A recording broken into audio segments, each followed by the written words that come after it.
Hi,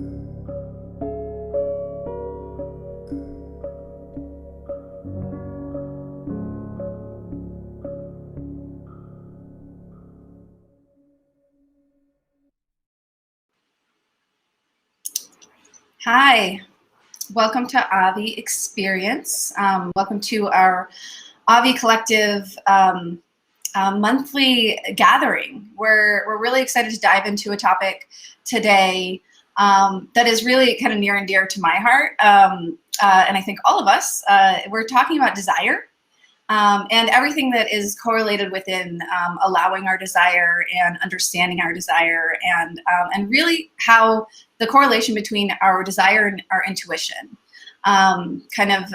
walking through potential steps, potential barriers to really, again, allowing our desires to come forward, understanding where they come from maybe a little bit. We're not obviously going to answer all those questions today, but we're going to start to identify practices and that we can kind of have in our tool belt to really start to hone in on our desires, and then really hone and sharpen and start to be able to know what it means when we say, what is your gut saying? What is your intuition? And the interplay between intuition and desire, and really the core beliefs that go along with everything circling around that space, like any limiting beliefs that may exist in that space around what it is that you desire, or your core desires, or what have you. I am Eugenie Bostrom, a coach with AVVI Experience. I also have a platform called Embracing the Bear. Really excited about our AVVI membership collective, which we just launched. It is a free membership initially, and you get, I actually can't believe that this exists. It's something that I wish. I guess that's what happens, right? You wish something exists and you find the right people to kind of make it. And so it's this online space that where you can just get free resources and reminders of things like your desire and intuition, and just kind of personal growth strategies, and connecting into your real self, strategies around that. So it is a free membership to get those reminders and stuff. And then we do have a premium membership to for those folks who are ready to dive deeper into some of these practices that we're talking about within the free collective. And so for those folks who are ready to dive deeper and do a lot more intentional work, there's opportunities there. And then of course, AVVI has as well plenty of workshops, and we try to connect in with our Calling You Home collective on a lot of their work. And so we invite you to join us at avvi.me. Continue following us here on any of the social media platforms that you're joining us with today. And without further ado, I'd like to bring on this month's guest to talk about intuition is my dear friend and our Calling You Home family member, intuitive guide and healer, Yvonne Szefer. And I'd like to give her the floor to kind of introduce herself, and then we can dive into the conversation. Hi, everyone. Thank you, Eugenie. Thank you, Avi, for having me on and inviting me back to be a part of your beautiful family and collective. I think this is just a beautiful platform and also collective to be a part of. So my name is Yvonne. I work as an intuitive guide, meditation guide, Reiki healer, tarot. What else? I feel I integrate that with some spiritual coaching as well, and those are some modalities that I use and love. One, for healing myself, and two, just guiding and integrating those tools and practices to anybody that those can be of service to. So just excited to be here. I think that this topic is incredible. It's very important. Intuition and desire, so connected. I think truly our deepest desires always stem from our intuition and are always teaching us and nudging us to follow that path of of what our soul, on a soul level, what we truly want. So that's my little take on intuition and desire thus far. And from there, we will continue. Thank you for having me. Yeah, thank you. And I'm really excited. We will be joined later on in the conversation by an amazing astrologer, Marcia, who will then kind of hopefully take us down the path to really understand how the planetary alignment and our place in that planetary alignment does affect things like our intuition and desire. And so that'll be a really exciting kind of conversation soup I'm excited to dive into.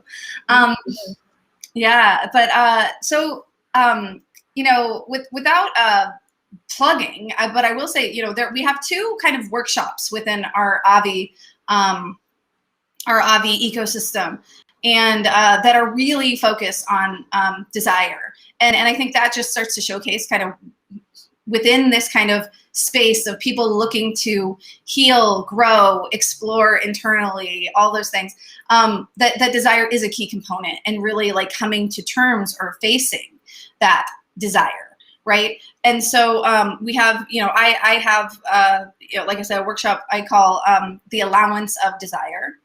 And then another one of our coaches, Michelle, works through Danielle Laporte's Desire Map. And that's a really, fine-tuned workshop that I invite anyone to kind of explore. But when I can speak to like the creation of the allowance of desire, right? And the creation around that workshop was, and I use those words very specifically, the allowance of desire, because I've seen in myself, and so often so many people, the disallowance of desire. Like when people are asked what they want, so often the following answer is, I don't know. And it's my belief that is nearly always false. Once someone has kind of tuned into their intuition, or is really radically honest with themselves, has learned to be radically honest with themselves, then there is no I don't know when asked what they want. Because what they're really often saying, I think, when they say I don't know to the answer, what do you want, whether it's do you want a burger or pizza, I think if they say I don't know, it's that what happens is that all this like fuzz or clutter gets in the way of their response and of their allowance of desire to come forward, because things like shame or what they think they're allowed to want. Am I allowed to want? Should I? Will I achieve? It's all these questions of what will I actually get? People are often so afraid to state their desire, or to even sit in allow that desire to stay too long in their head, because of the fear that they're either not allowed to have it, or the fear that they won't get it, the shame of desire at all. Is so like those kind of things, like either I don't deserve it, I won't actually be able to get it, or I'm shameful for desiring that thing, right? I think those are kind of the three main components. There may be other things, and so another tool is really like exploring your beliefs around that. And so I'm excited to dive into that. And so I guess what I'm excited for you to talk about, Yvonne, is that like I can say, oh, hey, guess what, guys? You're not allowing your desire, right? And people can realize that they've done that. And I think that's the first step. Oh my gosh, I am not allowing my desire. What is it that I actually want? But, and then saying, okay, I want that burger. And then they start to explore that belief. So I guess you being an intuitive guide, can you give me an example of where that, or like kind of like, what are the steps in that space to say, what is my intuition telling me? Burger or pizza? Hike or bath, whatever it is. What are the choices? What do I want today? What do I want to do with this moment? Yeah, absolutely. So, I thank you for all of that, Eugenie. I feel there's so many different, paths we can go down here in speaking on this subject. I think when it comes to people being asked the question, what is it you want, or having an option to choose between this and that, or anything that they want. I feel that it really stems back to some of us not, I know for even in my own experience for so long, like not even knowing exactly what that is because of our upbringing, right? Because of some cultural conditioning or societal beliefs, or as you were saying, shame or guilt around, oh, I really want your example, like a burger instead of pizza. But being asked that question, maybe in your mind, so here's where the mind versus the intuition, right? Mm-hmm. Here's some tools that you can use too, is also like the mind may go, well, I'm not eating meat. Like I'm trying not to eat meat right now, although like I really feel like I can use protein.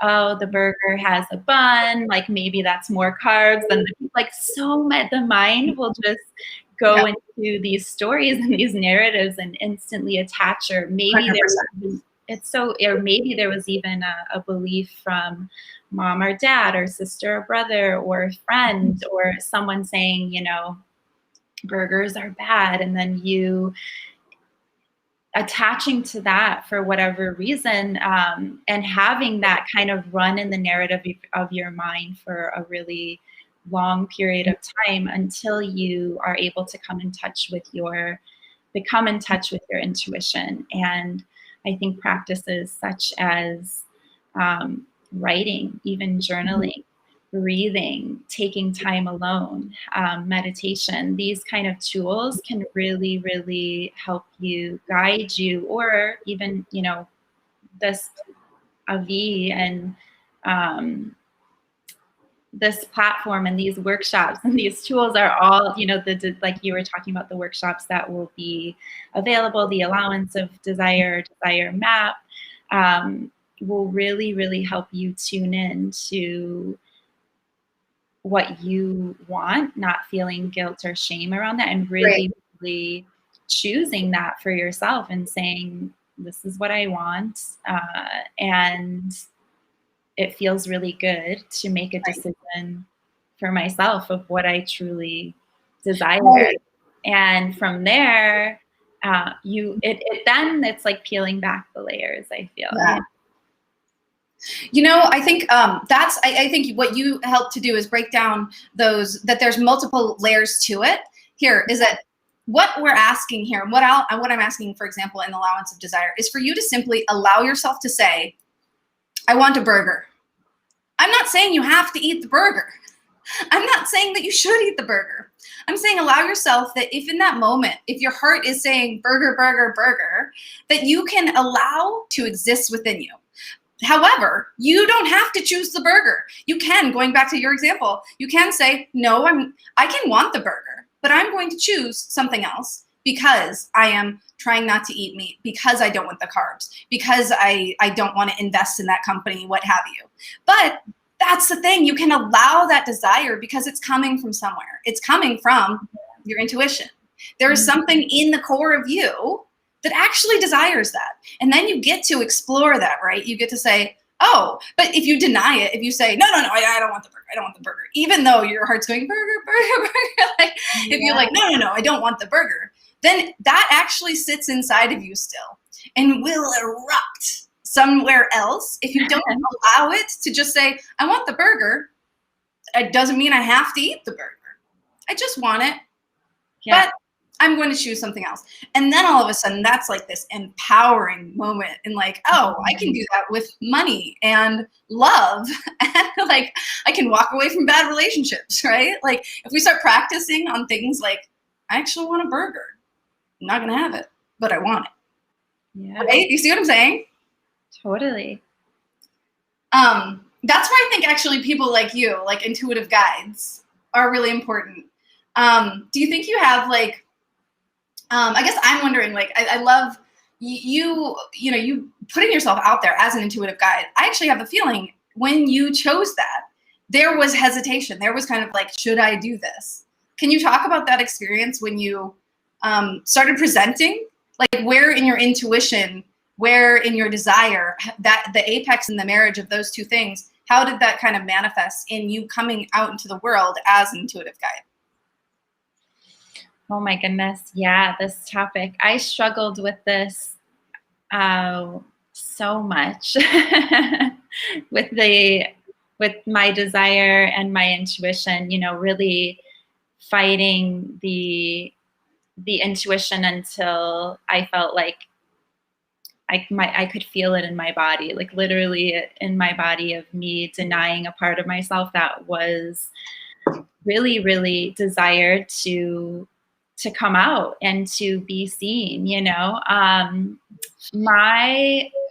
Where do I even start of how I decided to follow my desire and intuition of becoming an intuitive guide? Can I actually try to lead you there a little bit? We can actually keep the video on Yvonne here. But I actually remember meeting you at the first, so Yvonne was maybe my first friend in LA at my first party I went to. And it was this like, hey, if you can't tell through the screen, this woman like oozes empathy and love. So she just existed before she even marketed herself as an intuitive guide. I think she existed in that way. People gravitate, she's just love. And so I'm at this party, completely new to LA, and then this like angel being is just saying, hi, how are you? Tell me about yourself.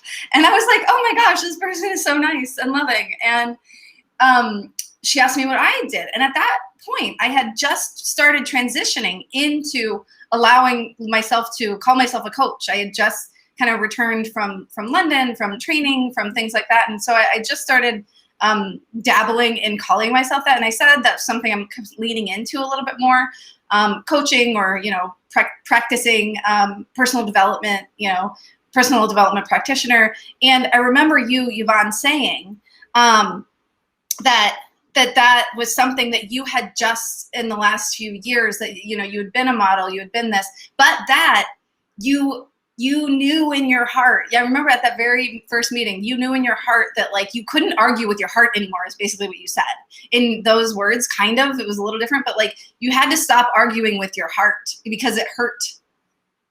Yeah. And like, and that you had to start doing that. And you were like, if more people just listen to that and did like you said to me like, what you're doing is not more noble because you're coaching, quote unquote. It's because you're doing what you're called to do. Absolutely. Yes. I loved meeting you at that party.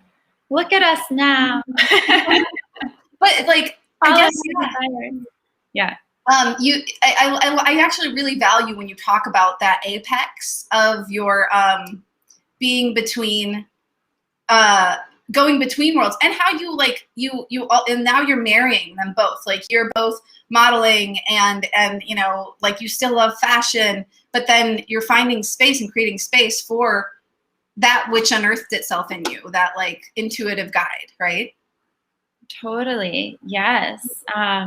Yeah, well, so my story, a little backstory of me is I and still do modeled professionally and spokesmodeled for many years prior to becoming an intuitive guide. So with that, when I started in the modeling industry, I was very, very, I think I really enjoyed beauty, fashion, wellness, all of it. But I also was seeking, and this comes from childhood, and we can go even further back. I was seeking, I think, external validation, or just I really wanted to make my parents proud. Like I really wanted to use something that I thought that I had to receive, you know, to receive some validation for. I think we all,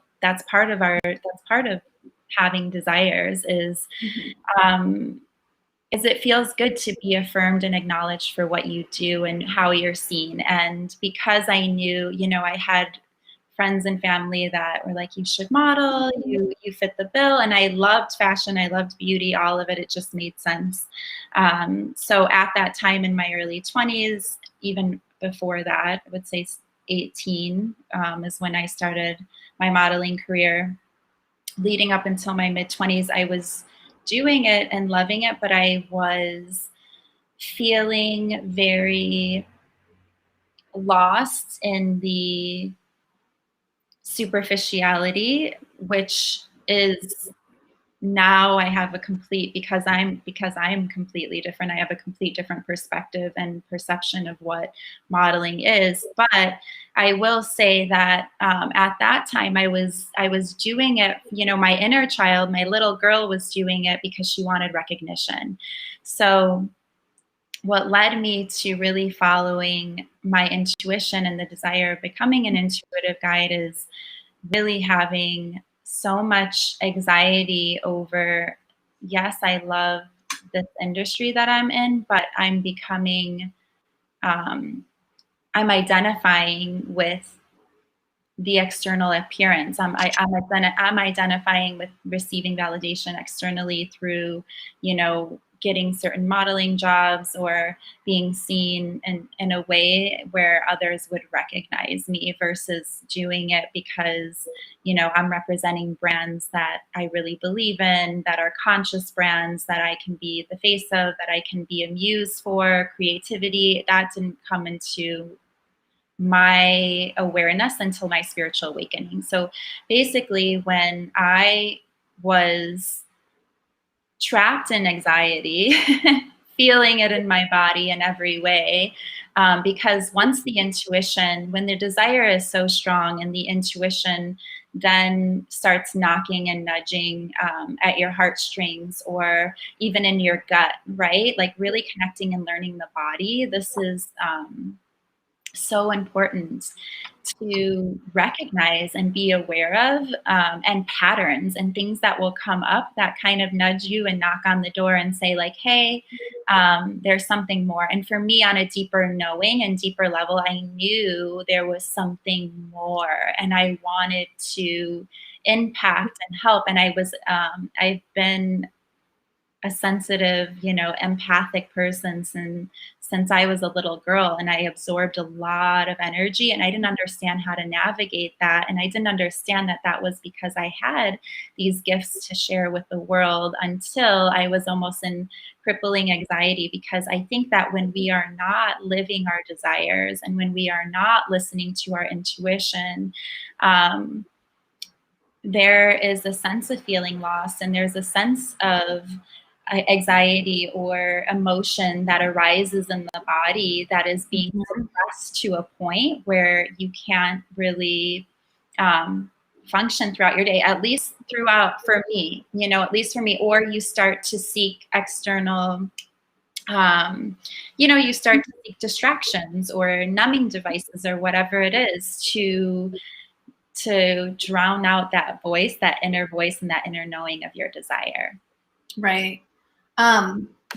That was so beautifully put, and thank you for sharing so personally. I think that that's really valuable, and that's, I think, what we're hoping to kind of create space for here, is for people to be, you know, show themselves wholly, because that is the practice, right?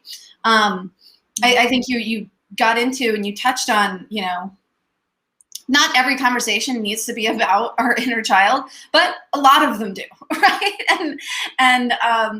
And the truth is that any sort of that shame, that guilt, that denial of our desires comes from a wiring, probably either through childhood or trauma, right? A wiring, some practice happened at some point that told us to want that is wrong, or it's dangerous, or you won't get it.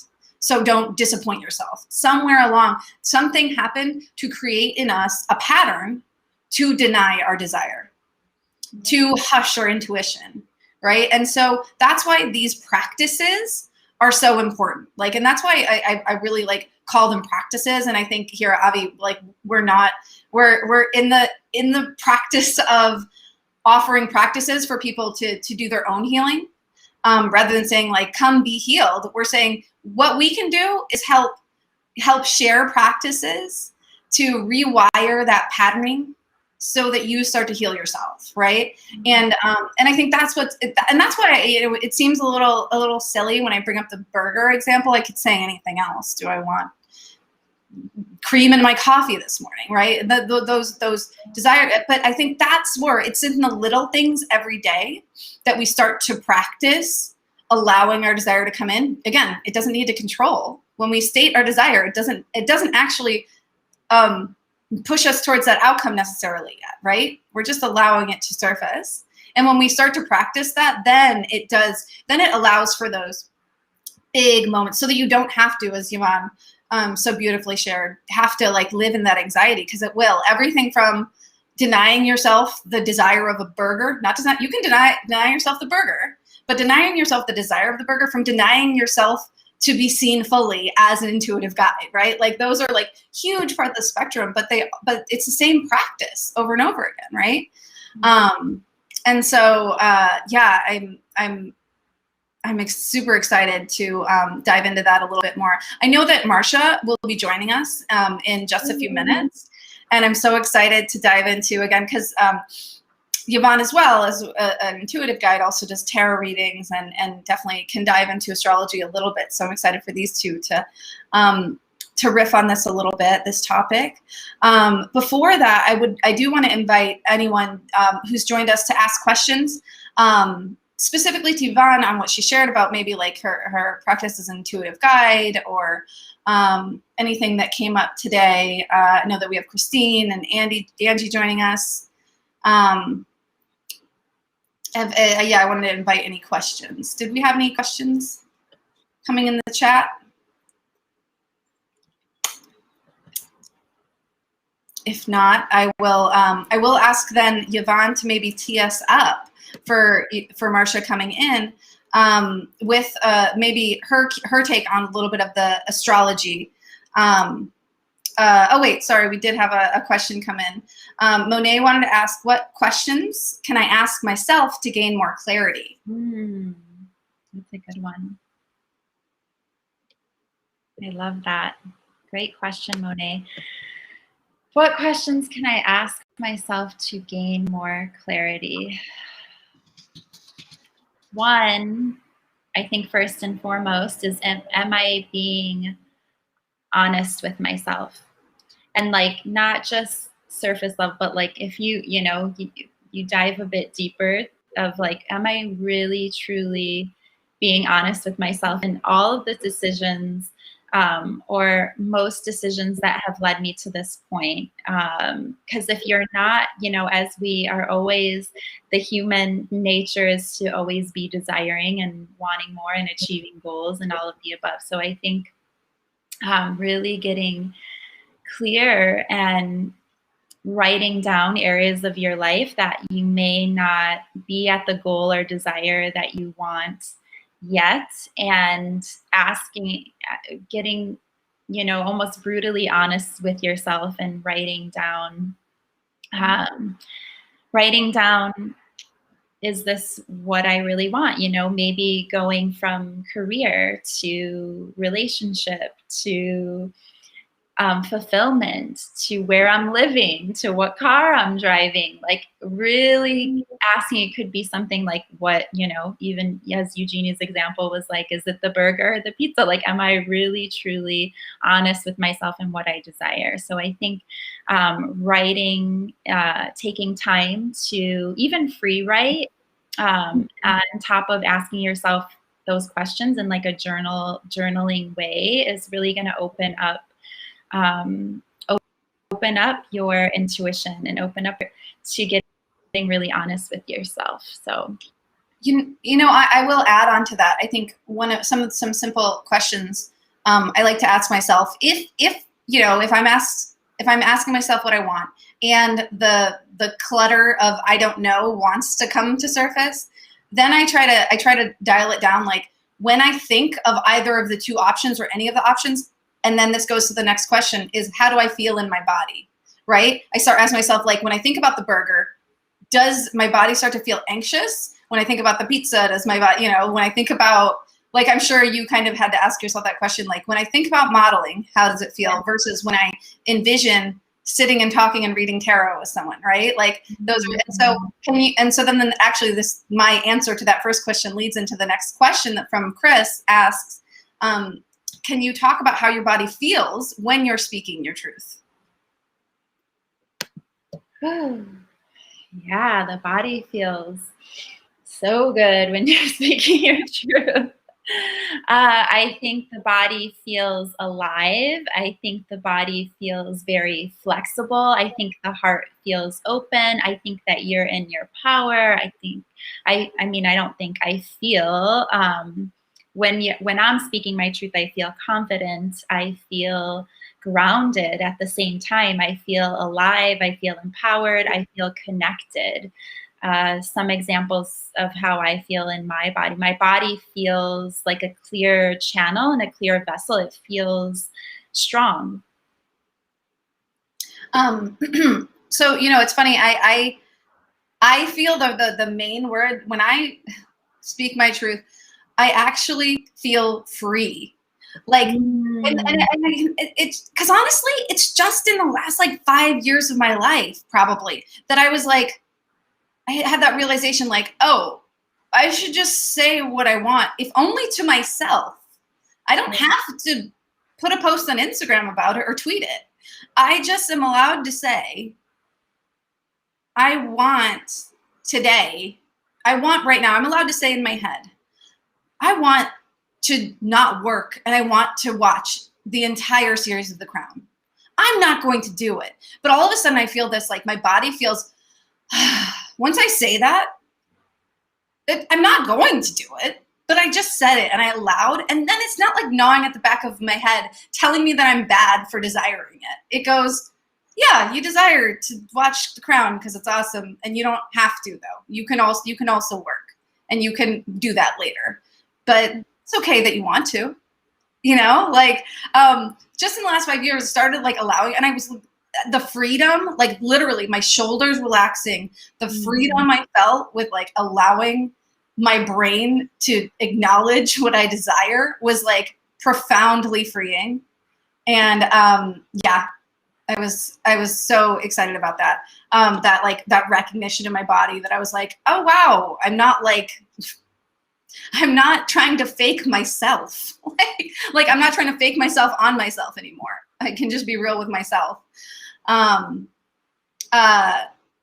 said, I again, not like trying to plug too much, but as I said, the practices, one of the most exciting things when I say like these things that I said, these moments, the moment 5 years ago when I said, wait, I'm allowed to want something, and I laughed at myself and my shoulders went free, and I would like, that then didn't come easy after that. Like I have to do practices, and it takes like intuitive guides, and it takes, you know, showing up at at the AVVI Collective and like downloading the free stuff.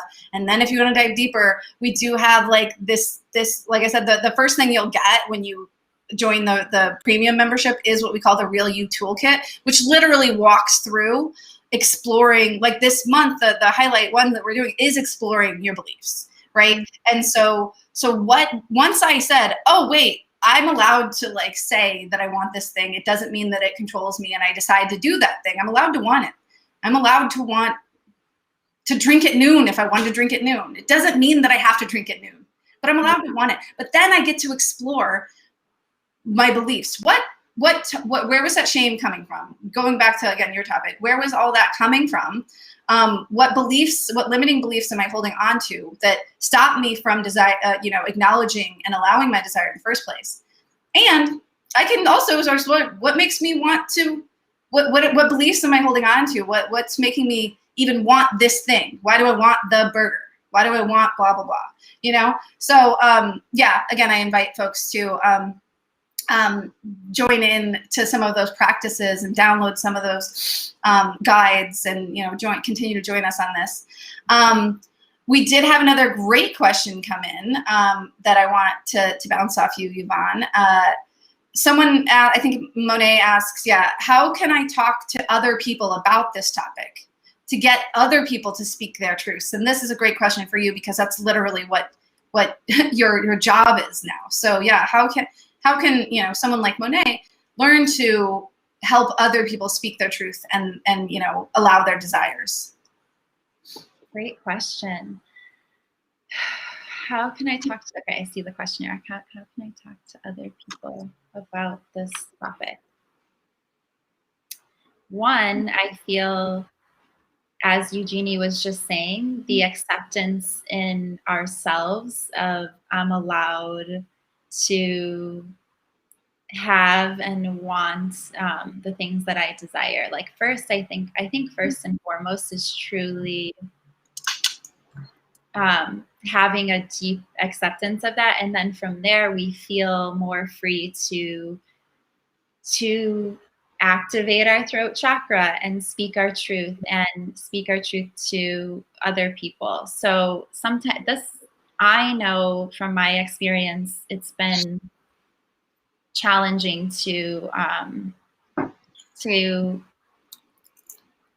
activate my throat chakra and asking people to speak their truth. So I think there are some tools in doing that. One, I feel even, again, for me, like bringing the pen to the paper is everything, and just really getting clear on the topic that you want to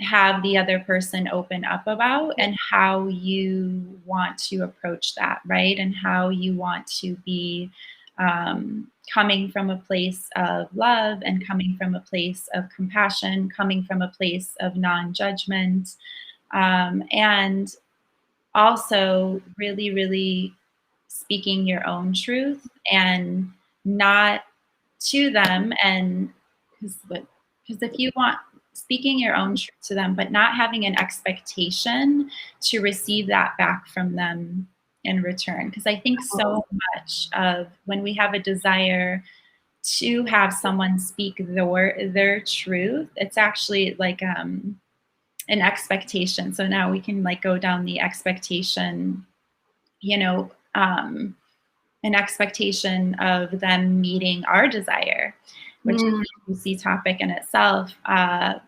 So I think one, getting really clear on who you're speaking to, what level of even consciousness that they are at, what level, you know, what it is. If you have a knowing of that, you can come from a place of unconditional love, and knowing that everybody is just, you know, doing the best that they can and living out the desires that they have, and in the way that they know how. So I think those are getting really clear on on who you're speaking to, on how you're speaking to them, and what is the reason that you have an expectation to get them to speak the truth about their desire, and what is that bringing up in yourself? That was amazing. And I think you hit on something that I'm glad. I feel like we've been dancing around, but we haven't said. Like, one of the key components to both honing your intuition and really allowing your desires is releasing expectations of self, expectations of others, and perceived kind of, really when it comes to like allowing your desire within yourself alone, it's those like perceived expectations that are put on us as well. Like, just I think I feel like within the kind of self-development community, the idea of releasing expectations is put out there a lot. It's so much easier said than done. But I think it really comes down to, again, that moment where we can hopefully realize that everything that we're happening, especially expectations, are made up. It's just completely like the word "should" is silly. Like the expectation, like so really just trying to. I guess I really value comedy and levity, right? And so for me, I try to recognize the silliness and things, and that really helps put me in a grounded space. And so I think, you know, if I'm expecting someone else to speak their truth. It's often, or if I'm hoping that someone else can speak their truth, it's often because they are in a state of anxiety and stress, and their, you know, shoulders are tightened or hunched, and they're like, and you can see that you can see and feel that there's something inside of them that like they want to get out, or that they're afraid to be seen or something. And so in kind of bringing them to that space, for me, to help them release those expectations, there's levity in the realization that all of this is made up. The expectations that they think that they're afraid of what I'll think of them, they don't know me likely. Even if they think they know me, I'm thinking about something else. I'm not thinking about them. And so they have this fear, and that I have this expectation that they should be able to speak the truth. But no, again, all of that is just noise in our head. And when we can go, oh, that's not true. The only thing that's really true here is that you and I are talking, and that we have expectations we can let go of, and that there is something that I desire, and that I can share that freely, and that neither of our worlds will crash by doing so. And then all of a sudden there's this like levity, and you're like, that was silly that we all were like stressed about that, wasn't it? You know? Right. Yeah. Okay. We have another great question from Heather. How can we be more open and honest about our desires with our partners? Mm-hmm. Sometimes women put their desires on hold in fear of what their partner might think or do. Mm-hmm. Damn, getting deep. Yeah. Getting real.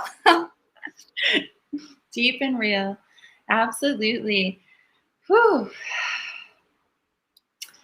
Okay. How can I be more open? I can see the questions too. How can I be more open and honest about our desires with our partners? Sometimes women put their desires on hold in fear of what their partner might think or do.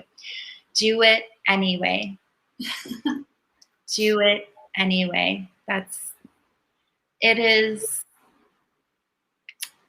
if we're living for the comfort of our partner, right? If we're living to please them or to not make them uncomfortable, because maybe we know in our intuition when we start living out this desire, and I'm speaking from experience, when we start living out our desire, then it may make them uncomfortable, or it may bring some feelings to surface that they aren't looking at. That is not our responsibility, even when it comes to our partners, right? Because I think it's important to acknowledge here that if we can't be open and honest about our desires with our partner, somebody that we really want to feel like a safe container and freedom, our partners are the ones that we want to feel the safest and most open with. So I think that comes back to, it's all, it's again, what Eugenie was just touching on too, with the expectations of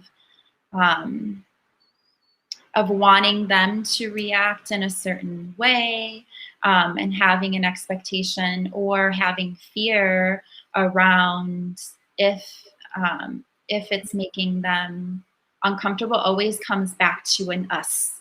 It's like, as much as we want to, and I did from experience, as much as the pointing of the finger of, oh, if I, live this out, then, or if I'm open and honest about my desire, then I will not be accepted, or I will,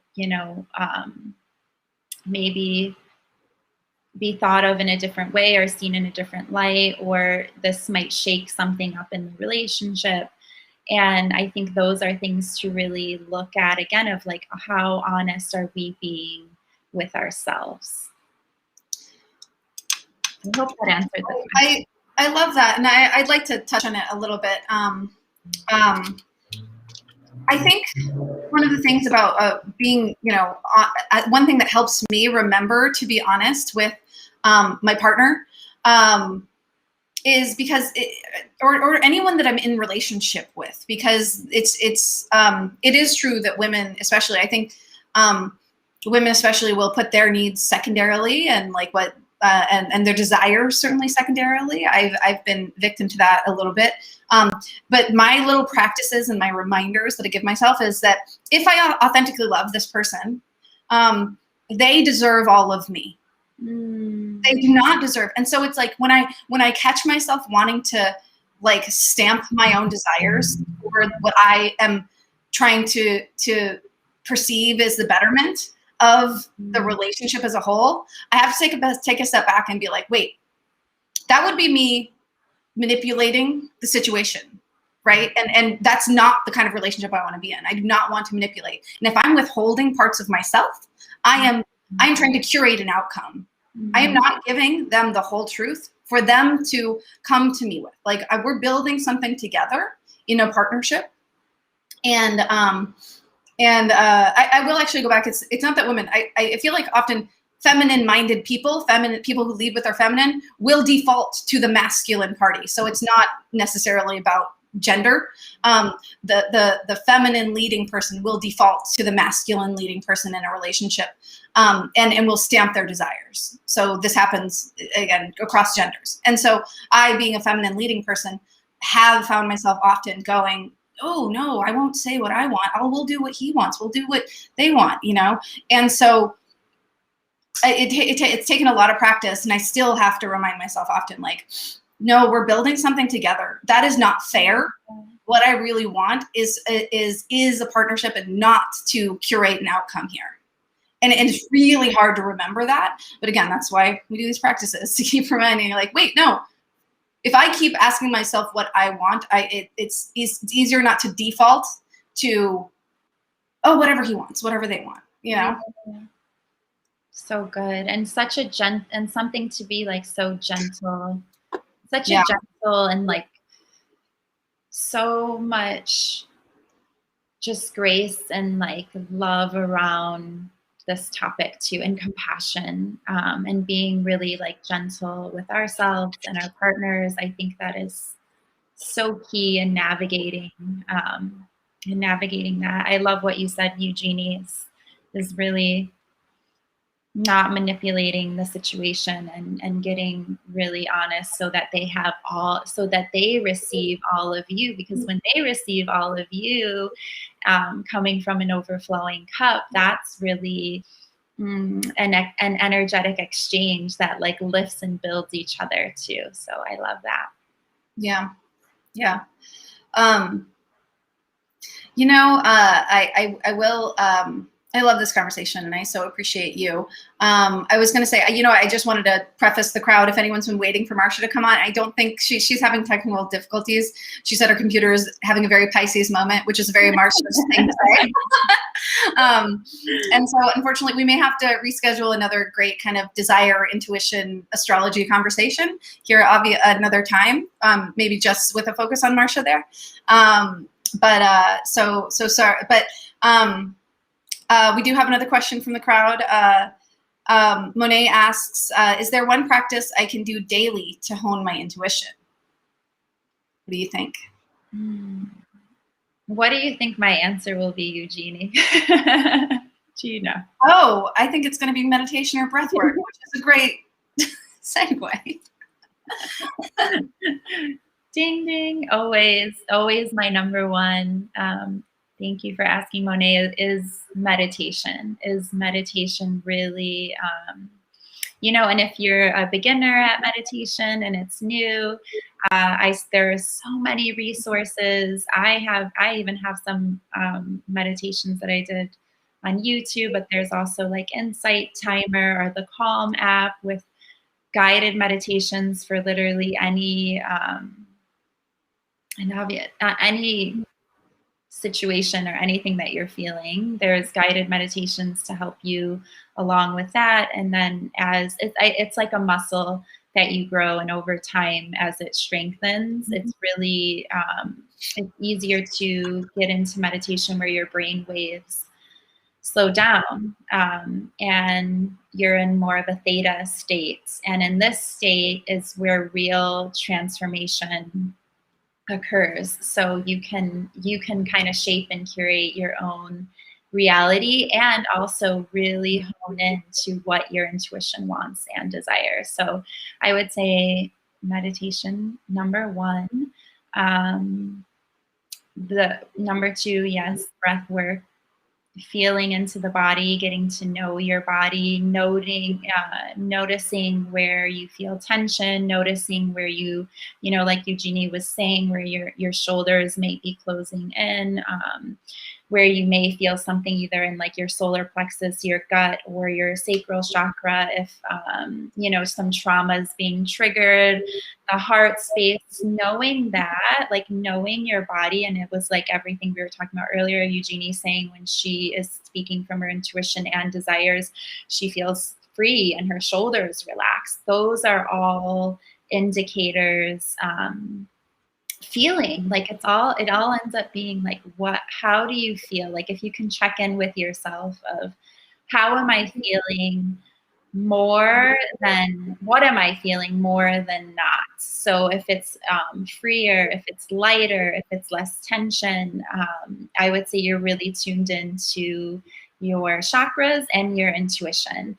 If it's more tension, if it's, the body tensing up, it's, then it's like, okay, a meditation practice or some time in silence, time out in nature, practicing speaking your truth, all of the above, being in a conducive environment around, communities such as AVVI. Am I saying that right, Eugenie? AVVI. Yeah. Okay. I always, because sometimes I say it wrong and I say it like the European way. So you do. Cute. I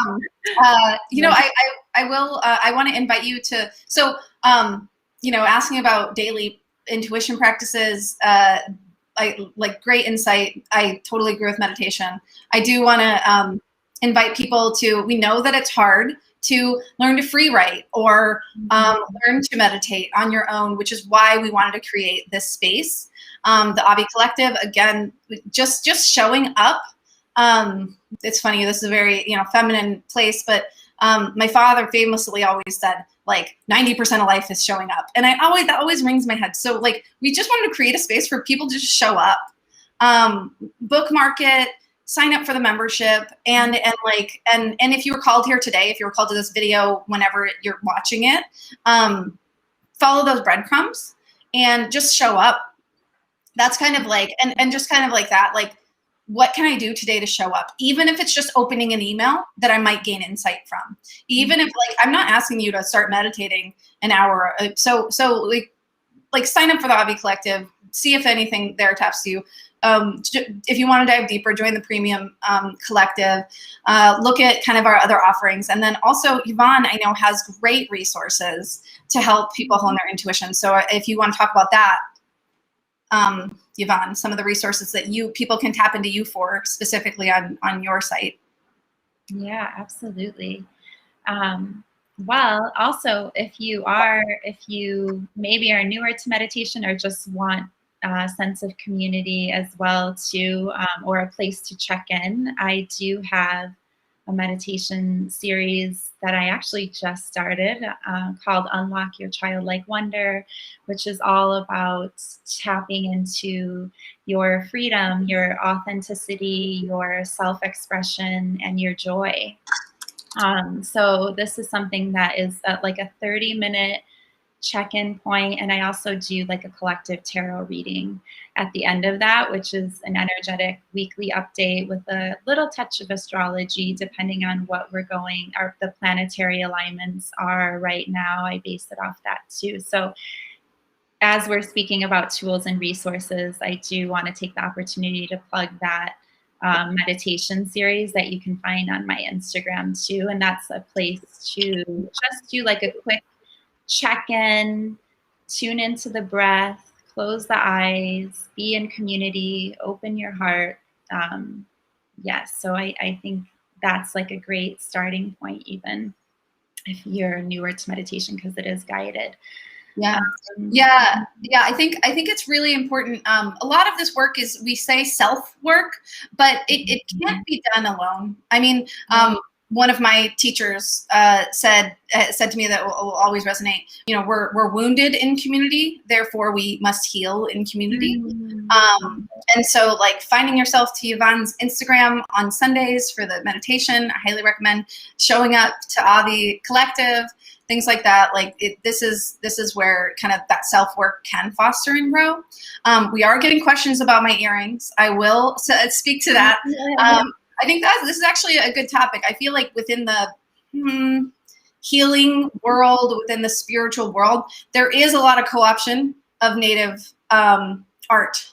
And so I want to encourage anyone watching this to, there's a little thing to remember, don't buy Native inspired art, buy from inspired Natives, right?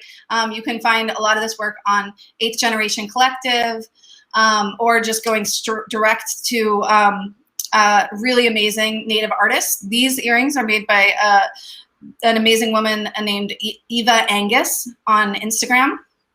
I can share her art and some other great jewelry and Native artists. So yeah, if you're drawn to a lot of this like earthy art, and please don't go to Anthropologie and get Native inspired art. Buy from inspired Natives. So yeah, I'll share the earring link in the chat and on Instagram. With that was my little plug. Do you have any parting words for us, Yvonne? I have so enjoyed this conversation. I think it's so important. And thank you for sharing your resources and your wisdom with us today. Do you have any parting words? My parting words, thank you. This has been incredible. My parting words would be, well, I'll tap into a little bit of astrology too, because we're moving into the new moon. Well, we're in Pisces season. We're coming out of moon in Aquarius, which has been like very airy-fairy. So if you feel, a little ungrounded, then that could be the reason why, and mixed with a lot of sensitive feelings. That's all very normal feels for the season. But with the new moon coming up in Pisces on Saturday, I will say it's an opportunity new moon cycles are, every new and full moon are cycles to set intentions and release. So we're coming up on a new moon on Saturday. If you aren't familiar with, astrology too much, I just want to let you know Saturday and even leading up until Saturday and following that is a really good time to set intentions of what this next chapter looks like for you and how you want to feel, and then bring it back to your core desire feeling. How do you want to feel throughout your day? How do you want to feel this next month? How do you want to feel like blooming into the season of spring? Really, really tuning in and writing that down and setting intentions. And I hope that you have some time to breathe and feel into your heart and connect with the resources and the people that can provide that feeling for you, which is here, right? AVVI is a beautiful community, and I'm so thankful to be connected to Eugenie and the whole AVVI team. So just thank you for having me. And I hope that everyone viewing just takes this opportunity to be a part of something that is for the greater good and creates a ripple effect, not only for yourself, but for the planet. So that's it. My last words. Thank you, everyone, for having me. Thank you, Eugenie. Thank you, Yvonne, and thank you, everyone, for joining us.